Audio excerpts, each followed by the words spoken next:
So welcome back guys. We are going to start with a new video. We have done on a prior video all the objectives part of this lesson, that is physiography और drainage का हम लोगों ने पूरा objectives खत्म कर लिया है. ठीक है, इसके पहले वाले पार्ट में अब हम लोग से क्वेश्चन आंसर करने वाले हैं, जो कि ऐसा बेसिक अंडरस्टैंडिंग रहेगा, वो हम लोग कवर करेंगे. And I want you all to write it down, practice करो, लर्न करके लिख दो एक बार, राइट, और मेक योर ओन बुक, जिससे आपको ज़्यादा प्रैक्टिस हो सके. ठीक है, तो बात करते हैं पहला क्वेश्चन कि there are no west flowing rivers in Brazil. Brazil में देखा जाए तो ये देखो क्वेश्चन, यहाँ पे मैंने ये वापस लास्ट टाइम ही सिखाया था, ये वापस करा रहा हूँ मैं एक बार आप लोग को. अगर देखा जाए तो यहाँ पे इस एरिया में वेस्ट में कोई भी रिवर फ्लो नहीं करता है, ये इसका क्वेश्चन का मतलब है. ठीक है, अब इसका मतलब, इसका आंसर जानने की कोशिश करते हैं. क्या बोल रहे हैं? Many reverse originating from the terminal portion of the Brazilian highland. Brazilian highland जो है आपका यहाँ पर है, और ये टर्मिनल पोजीशन मतलब यहाँ पे स्टार्टिंग पोजीशन. टर्मिनल मतलब होता है स्टार्टिंग पोजीशन.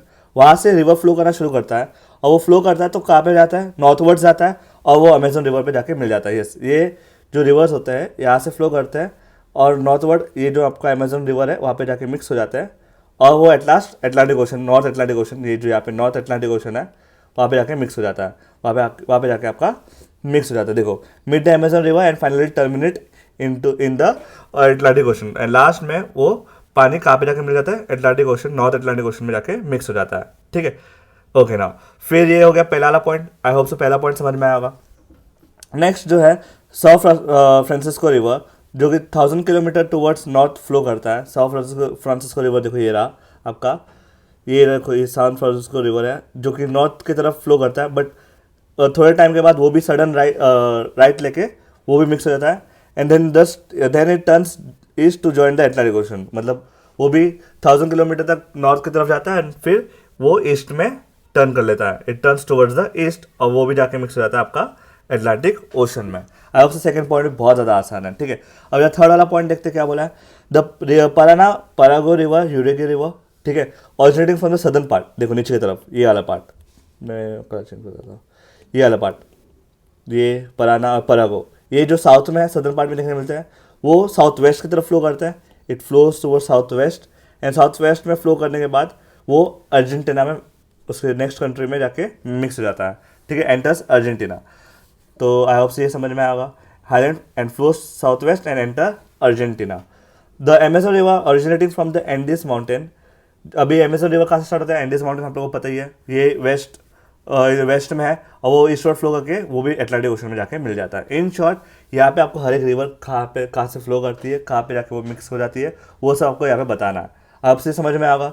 चलो नेक्स्ट पॉइंट, नेक्स्ट क्वेश्चन देखते हैं. अभी क्या बोला है उन्होंने?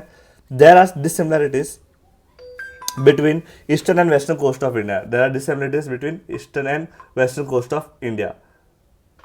इसका मतलब क्या? देखो, western coast of the borders the Arabian Sea, and eastern coast borders the Bay of Bengal. India के बारे में बात करें, आपको इंडिया का पता ही है क्या था, जैसा है अपना, राइट. ये जो आपका ईस्टर्न कोस्ट यहाँ पे आएगा और वेस्टर्न कोस्ट यहाँ पे आएगा. वेस्टर्न कोस्ट में जो है वहाँ पे अरेबियन सी लाई करता है, और यहाँ पे बे ऑफ बंगाल लाई करता है. ठीक है, मैप देखना आपको, अगर आपको समझ में नहीं आया तो. ठीक है ना, वही पॉइंट. अभी वेस्टर्न कोस्ट में मैंने बताया था, वहाँ पे जो रिवर्स होते हैं, वहाँ पे जो रिवर्स होते हैं बहुत फास्ट फ्लो करते हैं, उसको कम जगह फ्लो करना, मतलब नैरो एरिया होता है, और उसको फटाफट फ्लो, वहाँ पे रिवर का जो फ्लो होता है वो बहुत फास्ट होता है. The western coast is by and large coasty coast, मतलब रॉकी कोस्ट होता है वो, राइट. वहाँ पे स्पर्स होते हैं starting from the western Ghat. Spurs मतलब छोटे छोटे नदी होती है जो फुल स्पीड में फ्लो होती है, राइट. वो have extended right up to the coast, मतलब वो जो स्पर्स होते हैं, रिवर्स होते हैं छोटे छोटे, वो फुल स्पीड में जाके मिक्स हो जाते हैं कोस्ट के अंदर, मतलब वेस्टर्न घाट में गिरता है और फिर मिक्स हो जाता है. अब ये हो गया ईस्टर्न वेस्टर्न घाट. अब मैं दूसरा कलर लेता हूँ ईस्टर्न घाट के लिए.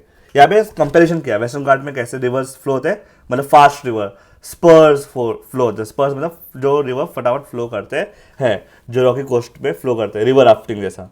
ठीक है, और जो ईस्टर्न कोस्ट है, ईस्टर्न कोस्ट में है, has been formed as a result of depositional work of rivers. अभी क्या मैंने आपको बताया था, इंडिया में यहाँ से जितनी भी पानी होती है, ये रिवर्स यहाँ पे जो फ्लो होता है, देखो मैं इससे बताता हूँ. हाँ, ये सब बस इस तरफ जो भी फ्लो होते हैं वो बहुत बहुत फास्ट फ्लो होते हैं, राइट. और यहाँ पे ज़्यादा इरोजनल वर्क होता नहीं है. बट यहाँ से इस तरफ जो पानी फ्लो होता है और यहाँ पे जाके मिक्स होता है, वो पानी को ज़्यादा टाइम तक फ्लो करना पड़ता है, और अपने साथ वो बहुत सारे इरोजनल वर्क, मिट्टी विट्टी सबको लेके जाता है, और इसलिए यहाँ पे सुंदरबंस बन गया, डेल्टा बन गया, बिकॉज ऑफ इरोजनल वर्क ज़्यादा होता है, डिपोजिशनल वर्क ज़्यादा होता है, मतलब मिट्टी ज़्यादा जमा होती है, राइट। तो ईस्टर्न कोस्ट में सुंदरबंस जमा हो चुका है, right, due to depositional work. अब ध्यान से देखते हैं क्या बोला next point. The width of the western coast is narrow. मैंने आपको पहले बताया जो वेस्टर्न कोस्ट है छोटा होता है, नैरो है, और जो ईस्टर्न कोस्ट है उसको बहुत लंबा सफर तय करना पड़ता है, इसलिए वो थोड़ा वाइड है, ठीक है। और आपको ये भी पता है वेस्टर्न कोस्ट में शॉर्ट एंड स्विफ्ट रिवर होते हैं, फटाफट रिवर्स फ्लो करते हैं, राइट, और वो एस्चुरीज बनाते हैं। वेरस मैंने इसको कलर चेंज नहीं किया, या ईस्टर्न कोस्ट है, ईस्टर्न कोस्ट को मैं ऑरेंज कर रहा हूँ, और purple for western coast. Western coast estuaries बनाता है, फास्ट फ्लो करता है, और ईस्टर्न कोस्ट क्या करता है आपका, राइट, जेंटल स्लोप है, और उसका स्पीड स्लो होता है, और सेडिमेंट डिपॉजिट करता है, एंड वहाँ पे जाके वो डेल्टास बना देता है। दस ईस्टर्न कोस्ट में और वेस्टर्न कोस्ट में बहुत ज़्यादा फर्क है। वेस्टर्न कोस्ट फास्ट फ्लोइंग है, और eastern coast slow flowing water है, जिसमें बहुत सारे डिपोजिशनल वर्क होते हैं, बहुत सारे इरोजनल वर्क होता है। तो ये आंसर बहुत ही आसान था। आप से ये पढ़ सकते हो और लर्न कर सकते हो। नेक्स्ट क्वेश्चन देखते हैं हम लोग क्या बोला उन्होंने बोला है कि there are fewer natural ports on the eastern coast of India. Eastern coast of India में, ठीक है, बहुत कम पोर्ट है। ऐसा क्यों? Ports are considered in the coastal areas where the sea is deep and the coast is indented. मतलब क्या होता है, पोर्ट्स वहाँ पे बनाया जाता है जहाँ पे जो सी होता है बहुत ज़्यादा डीप होता है, एंड द कोस्ट इंडेंटेड मतलब क्या होता है, जो कि एक्सपांड नहीं होता है, वहाँ पे ज़्यादा मिट्टी जमा नहीं होती है, मतलब छोटा होता है, स्मॉल होता है, ठीक है। हाँ, तो अगर परफेक्ट डेफिनेशन देख लेते हैं हम लोग एक बार तो भी गूगल में। Just a second, give me a second. तब तक आप लोग ये आंसर पढ़ो।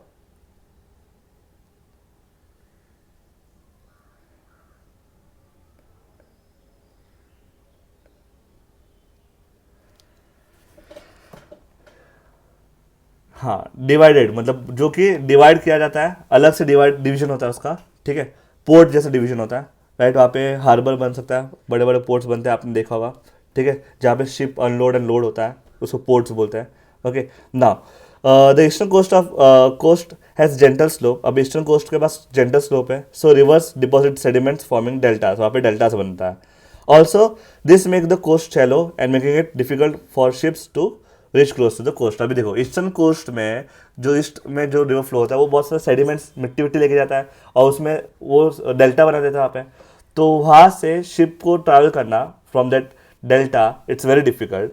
देयरफॉर ईस्टर्न कोस्ट में कोई भी पोर्ट, नेचुरल पोर्ट्स नहीं है। आपको नेचुरल पोर्ट्स कहाँ पे देखने मिलेंगे? वेस्टर्न में, जहाँ पे फटाफट रिवर फ्लो होती है वहाँ पे। इंडिया के बारे में बात करें, आई होप से बहुत ही आसान सा आंसर है, ठीक है। नेक्स्ट आंसर देखते हैं हम लोग, ठीक है। उन्होंने बोला गया है हम लोग को,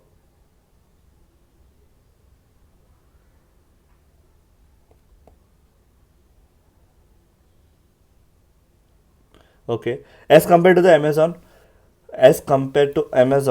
okay, the pollution in the river Ganga affects human life greatly. Common sense है। Amazon is a sparsely populated, मतलब वहाँ पे बहुत कम पॉपुलेशन है ब्राज़ील के अंदर। वहाँ पे क्लाइमेट बहुत ख़राब होता है, unfavourable climate, heavy rainfall, inaccessibility, dense forest are barriers. वहाँ पे बहुत ज़्यादा फॉरेस्ट है, राइट। इसलिए वहाँ पे ह्यूमन सेटलमेंट्स जाता ही नहीं है। वहाँ पे ना इंडस्ट्रियल है, राइट, ना कोई इंडस्ट्रीज है। ऑन द अदर हैंड अपना जो गंगा है, ठीक है, गंगा रिवर जो है, राइट, गंगा प्लेन है, is one of the most densely populated, because वो फर्टिलिटी बढ़ाता है उसके आजू बाजू सॉइल में, ठीक है। बता दो क्यों, देखो नेक्स्ट पॉइंट में दिया, due to flat fertile plains, availability of water, अच्छा climate, dense human settlement that have establish in this region. मतलब ये रीजन में गंगा प्लेन के आजू बाजू में अच्छी ज़मीन है, अच्छा खासा पानी का फ्लो होता है, वहाँ पे अच्छे खासे लोग रहते हैं, और इसकी वजह से, ये सब होने की वजह से वहाँ पे पॉपुलेशन बढ़ रहा है, ठीक है। अब mining activities in Amazon, mining activities in Amazon basin causes pollution in the Amazon river, whereas industrial and domestic sewage adds to the pollution of river Ganga. देखो अभी अमेजोन में पॉल्यूशन किसकी वजह से क्रिएट होता है? माइनिंग एक्टिविटीज़ की वजह से। और गंगा में पॉल्यूशन क्यों क्रिएट होता है? Because of domestic sewage and industrial sewage. What is domestic sewage? जो भी गटर वटर सिस्टम होती है वो पूरी गंगा रिवर के अंदर मिक्स हो जाती है, और जो भी इंडस्ट्रियल की जो भी केमिकल्स होते हैं वो सब जो होते हैं वो भी रिवर गंगा में जाके मिक्स रहता है। तो thus as compare to Amazon the pollution of river Ganga में जो पॉल्यूशन है, राइट, ऑफ ह्यूमंस, वो ज़्यादा इफेक्ट करता है life greatly. And Ganga plain is more densely populated as compare to Amazon plain. इसके लिए गंगा प्लेन ज़्यादा डेंसली पॉपुलेटेड है as compare to Amazon plain. तो ये आसान आंसर है, कुछ नहीं, एक बार पढ़ो वापस इसको, ठीक है, आपको समझ में आएगा। गंगा प्लेन में लोग ज़्यादा वहाँ पे आजू बाजू में क्यों रहते हैं? बिकॉज वहाँ पे फर्टिलिटी है, राइट, वो वाटर इरीगेशन एग्रीकल्चर पर्पज़ के लिए भी यूज़ किया जा सकता है, ठीक है। और अमेजोन बेसिन में वहाँ पे खाली माइनिंग एक्टिविटी होती है और उसकी वजह से पॉल्यूशन होता है। और एस गंगा में बहुत सारी चीज़ों की वजह से पॉल्यूशन होता है। वहाँ पे एफ्लुएंट्स मतलब इंडस्ट्रियल वेस्ट हो गया, सीवेज हो गया, वो सब उसी के अंदर मिक्स हो जाता है, इसकी वजह से प्रॉब्लम क्रिएट होता है। चलो अब आपसे आपको ये वाला भी आपको समझ में आया होगा, ठीक है। चलो अब देखते हैं नेक्स्ट वाला पार्ट। नेक्स्ट क्वेश्चन कौन सा आपका? आई थिंक सो गिव रीजंस हो गए, ठीक है। अब यहाँ पे जरा ध्यान से देखो, उन्होंने बोला गया है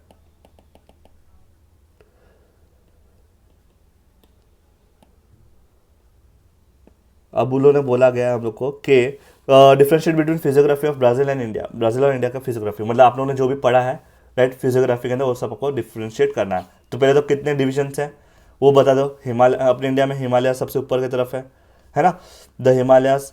फिर नॉर्थ इंडियन प्लेन्स है, पेनिनसुला है, कोस्टल प्लेन्स है, आइलैंड ग्रुप है। वहाँ पे क्या है? ऑलमोस्ट सब सेम है। द हाईलैंड्स है, एस्कारमेंट है, कोस्टल प्लेन एंड आइलैंड। तीन, कोस्ट प्लेन एंड आइलैंड दोनों में है। खाली ब्राज़ील में क्या अलग है? हाईलैंड्स है और ग्रेट एस्कारमेंट है, दो चीज़ अलग है, ठीक है।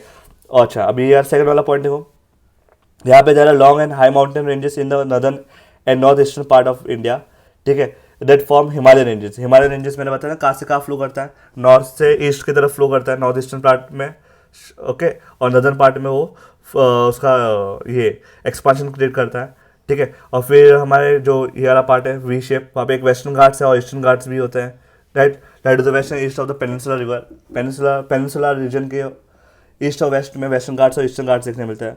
और ग्रेटर हिमालयाज का एवरेज हाइट जो है 6000 मीटर है। मतलब हमारा जो फिजियोग्राफी है थोड़ा बड़ा है as compare to Brazil, long है। देखो यहाँ पे ब्राज़ील के पास no high and continuous mountain, कोई भी कंटिन्यूस माउंटेन नहीं, जैसे हिमालय हमारा कंटिन्यूस माउंटेन है, इन लोगों के पास कोई भी कंटिन्यूस माउंटेन नहीं है, राइट। इसके पास हाईलैंड्स है, eastern side of the highland is demarcated because of escarpment, right, escarpment की वजह से हाईलैंड बन चुका है वहाँ पे। द ग्रेट एस्कारमेंट है वहाँ पे, जो कि कहाँ पर है? साउथ ईस्टर्न पार्ट पे है ऑफ द हाईलैंड। और उसका हाइट कितना है? 790 मीटर है। बस आपको ये याद रखना है, ठीक है, यहाँ तक आपको याद रखना है, इसको जो मैं मार्क कर रहा हूँ उतना याद रखना है। Next, in India the plains occupy wide range in the north, the plains between the Himalaya and north in the north and the peninsula in the south, it extends from the, ये वाला point नहीं लिखा तो चलेगा, आप लोग fourth and fifth वाला point लिख देना। The peninsula plateau region of India lies in the south, जो पेनिनसुला प्लेटू कहाँ पर है? नॉर्थ इंडियन प्लेन्स के साउथ में देखने मिलेगा। And it's divided into two groups, उसको दो पार्ट में डिवाइड किया गया, right, central highlands and Deccan प्लेटू। Deccan प्लेटू आपको बताया था मैंने क्या होता है, ठीक है।